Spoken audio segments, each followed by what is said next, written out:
सवाल ये है कि इतिहास आखिर उन्हें याद रखता ही क्यों है? क्या इसलिए कि उन्होंने अपनी जवानी देश के नाम कर दी, या फिर इसलिए कि उनकी कुर्बानी ने एक सोए हुए मुल्क की अंतरात्मा को झकझोर कर रख दिया था? एक बात तो तय है, उनकी जिंदगियां भले ही छोटी थीं, पर उनकी कहानियां वो अमर हैं।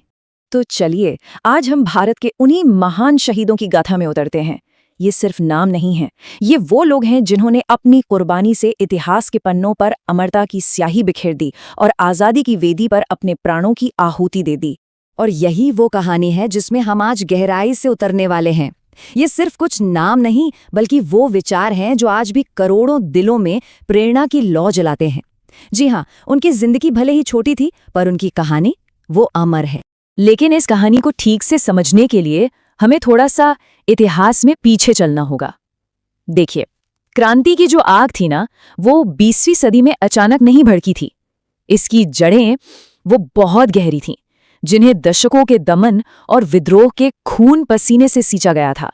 शुरुआत होती है 1857 से, जिसे हम भारत का पहला स्वतंत्रता संग्राम कहते हैं। रानी लक्ष्मीबाई और वीर कुंवर सिंह जैसे योद्धाओं ने ब्रिटिश हुकूमत को सीधी चुनौती दी। हाँ, इस विद्रोह को बड़ी बेरहमी से कुचल दिया गया था, पर इसने एक जमीन तैयार कर दी वासुदेव बलवंत फड़के जैसे शुरुआती क्रांतिकारियों के लिए। और फिर जैसे ही 20वीं सदी शुरू हुई, सामने आई लाल बाल पाल की तिकड़ी, यानी लाला लाजपत राय, बाल गंगाधर तिलक और बिपिन चंद्र पाल।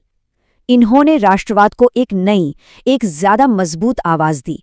इन्होंने ही स्वराज की मांग को बुलंद किया और अनगिनत युवाओं के दिलों में आजादी की आग भर दी। लेकिन भारतीय स्वतंत्रता संग्राम के इतिहास में एक दिन ऐसा आया जिसने सब कुछ बदल कर रख दिया। एक ऐसा जख्म जो शायद आज तक नहीं भर सका, जलियांवाला बाग। तारीख याद रखिएगा, 13 अप्रैल 1919। बैसाखी का दिन था और जगह थी अमृतसर का जलियांवाला बाग। हजारों की तादाद में लोग रॉलेट एक्ट के खिलाफ एक शांतिपूर्ण सभा के लिए जमा हुए थे। और तभी जनरल डायर के हुक्म पर ब्रिटिश सैनिकों ने बिना कोई चेतावनी दिए उन निहत्थे लोगों पर गोलियां बरसानी शुरू कर दी। सोचिए, पूरे 10 मिनट तक गोलियां चलती रहीं। सरकारी आंकड़े तो बहुत कम बताते हैं, पर हकीकत ये है कि 1000 से ज्यादा बेगुनाह लोग या तो मारे गए या फिर बुरी तरह घायल हुए। आज भी अगर कोई वहां जाए तो बाग की दीवारों पर गोलियों के निशान साफ दिखते हैं। ये निशान उस बर्बरता की खामोश गवाही हैं। इस एक घटना ने पूरे देश को हिलाकर रख दिया और ब्रिटिश हुकूमत का वो क्रूर चेहरा दुनिया के सामने बेनकाब कर दिया। उसी भीड़ में एक नौजवान अनाथ भी था जो उस नरसंहार से किसी तरह बच निकला।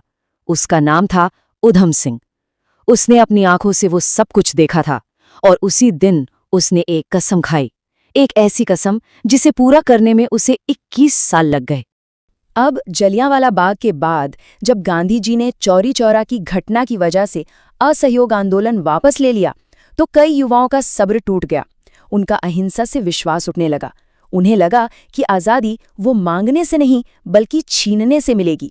और बस इसी सोच ने संगठित क्रांतिकारी आंदोलनों को जन्म दिया। इसी माहौल में 1924 में स्थापना हुई हिंदुस्तान रिपब्लिकन एसोसिएशन की, यानी HRA की। राम प्रसाद बिस्मिल, अशफाकुल्ला खान और चंद्रशेखर आजाद जैसे दिलेर नौजवान इसके मुख्य सदस्य थे और उनका मकसद बिल्कुल साफ था, हथियारों के दम पर एक सशस्त्र क्रांति के जरिए अंग्रेजी राज को उखाड़ फेंकना। लेकिन अपने इस बड़े मकसद को पूरा करने के लिए उन्हें जरूरत थी हथियारों की और पैसों की। तो इसके लिए HRA ने 9 अगस्त 1925 को एक बहुत ही साहसी योजना बनाई, जिसे हम काकोरी ट्रेन डकैती के नाम से जानते हैं। उन्होंने लखनऊ के पास काकोरी में सरकारी खजाना ले जा रही एक ट्रेन को ही लूट लिया। जाहिर है, ये ब्रिटिश सरकार के लिए एक सीधी चुनौती थी। इसके बाद एक बहुत बड़ी कार्रवाई हुई और कई क्रांतिकारी पकड़ लिए गए। दिसंबर 1927 में रामप्रसाद बिस्मिल, अशफाकुल्ला खान, रोशन सिंह और राजेंद्र नाथ लाहिड़ी को इसी केस में फांसी दे दी गई। लेकिन उनकी शहादत ने क्रांति की इस आग को बुझाने की जगह और भड़का दिया। काकोरी के शहीदों की वो कुर्बानी बेकार नहीं गई। अब चंद्रशेखर आजाद के नेतृत्व में एक नई पीढ़ी ने इस मशाल को आगे बढ़ाया और इस पीढ़ी का सबसे चमकता सितारा था भगत सिंह। 1928 आते आते भगत सिंह और उनके साथियों ने इस संगठन को एक नई और भी गहरी सोच दी। उन्होंने HRA का नाम बदलकर HSRA कर दिया, यानी हिंदुस्तान सोशलिस्ट रिपब्लिकन एसोसिएशन। अब उनका लक्ष्य सिर्फ राजनीतिक आज़ादी पाना नहीं था, बल्कि एक समाजवादी गणराज्य की स्थापना करना था। एक ऐसा देश जहां मजदूरों और किसानों का कोई शोषण न हो। उसी साल 1928 में लाहौर में साइमन कमीशन का विरोध हो रहा था। प्रदर्शन का नेतृत्व कर रहे थे लाला लाजपत राय। पुलिस ने उन पर बेरहमी से लाठीचार्ज किया। बुरी तरह घायल लालाजी ने कहा था, मेरे शरीर पर पड़ी एक एक लाठी ब्रिटिश सरकार के ताबूत में एक एक कील का काम करेगी। और कुछ ही दिनों बाद उनकी मृत्यु हो गई। इस खबर से पूरे देश में शोक और गुस्से की लहर दौड़ गई। अब सवाल एक ही था, इस राष्ट्रीय अपमान का बदला कौन लेगा? जवाब दिया HSRA ने। तो 17 दिसंबर 1928 को भगत सिंह और राजगुरु ने लालाजी के मौत के जिम्मेदार पुलिस सुपरिंटेंडेंट जेम्स स्कॉट को मारने का प्लान बनाया, लेकिन पहचानने में एक गलती हो गई और उन्होंने असिस्टेंट सुपरिंटेंडेंट जॉन सॉन्डर्स को मार गिराया। चंद्रशेखर आजाद ने पीछे से कवर देकर उन्हें भागने में मदद की। दिलचस्प बात यह है कि इस घटना के बाद क्रांतिकारियों के मन में कोई जश्न नहीं था, बल्कि एक बोझ था। शिवराम राजगुरु ने बाद में कहा भी था, भाई वो एक बहुत सुंदर नौजवान था, उसके घरवालों को कैसा लग रहा होगा। ये बात दिखाती है कि वो कोई पेशेवर हत्यारे नहीं थे, बल्कि एक बड़े मकसद के लिए लड़ रहे थे और इसका भावनात्मक बोझ भी खुद ही उठाते थे। सॉन्डर्स की हत्या के बाद HSRA ने अपनी आवाज और अपने विचारों को पूरे देश तक पहुंचाने के लिए एक और भी नाटकीय कदम उठाया। 8 अप्रैल 1929 को भगत सिंह और बटुकेश्वर दत्त ने दिल्ली की सेंट्रल लेजिस्लेटिव असेंबली में बम फेंके। इन बमों का मकसद किसी की जान लेना नहीं था, बल्कि जैसा उन्होंने खुद कहा, बहरों को सुनाना था। उन्होंने इंकलाब जिंदाबाद के नारे लगाए और जानबूझकर गिरफ्तारी दे दी। और यहीं से गिरफ्तारी के बाद से शुरू हुआ शहादत और विरासत का वो दौर, जिसने भगत सिंह को सिर्फ एक क्रांतिकारी से शहीद आजम बना दिया। असल में असेंबली बम कांड और फिर लाहौर षड्यंत्र केस के मुकदमे को भगत सिंह और उनके साथियों ने क्रांति के एक मंच में ही तब्दील कर दिया। उन्होंने जेल में राजनैतिक कैदियों के अधिकारों के लिए एक ऐतिहासिक भूख हड़ताल की, जो महीनों चली। उनकी दलीलें, उनके बयान सब अखबारों में छपते और देखते ही देखते पूरे देश में उनकी लोकप्रियता आसमान छूने लगी। और आखिरकार वो दिन आया, 23 मार्च 1931। भगत सिंह, सुखदेव थापर और शिवराम राजगुरु को लाहौर सेंट्रल जेल में फांसी दे दी गई। कहते हैं वे हंसते हंसते फांसी के फंदे पर झूल गए और हमेशा के लिए अमर हो गए। आज हम इसी दिन को भारत में शहीद दिवस के रूप में याद करते हैं। लेकिन कहानी अभी खत्म नहीं हुई थी।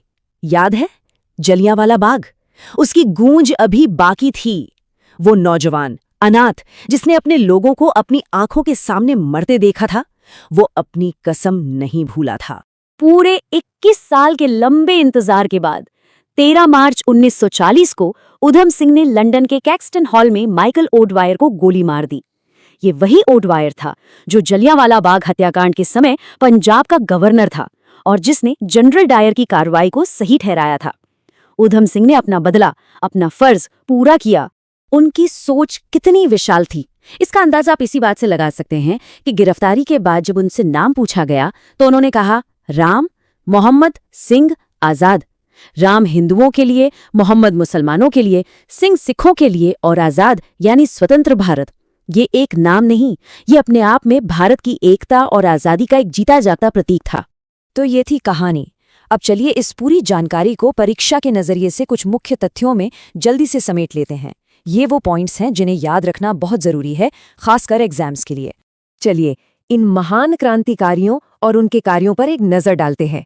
चंद्रशेखर आजाद HRA और HSRA दोनों से जुड़े थे और काकोरी कांड व सॉन्डर्स हत्याकांड में उनकी मुख्य भूमिका थी।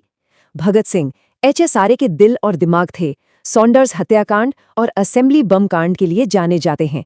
अशफाकुल्ला खान HRA के सदस्य थे, काकोरी कांड के एक प्रमुख नायक। और उधम सिंह जिन्होंने माइकल ओडायर की हत्या करके जलियांवाला बाग का बदला लिया। कुछ और जरूरी बातें जो आपको पता होनी चाहिए। एचआरए को 1928 में एचएसआरए के रूप में दोबारा बनाया गया, जिसमें समाजवादी विचार को जोड़ा गया। भगत सिंह ने जेल में अपना मशहूर लेख लिखा, मैं नास्तिक क्यों हूं।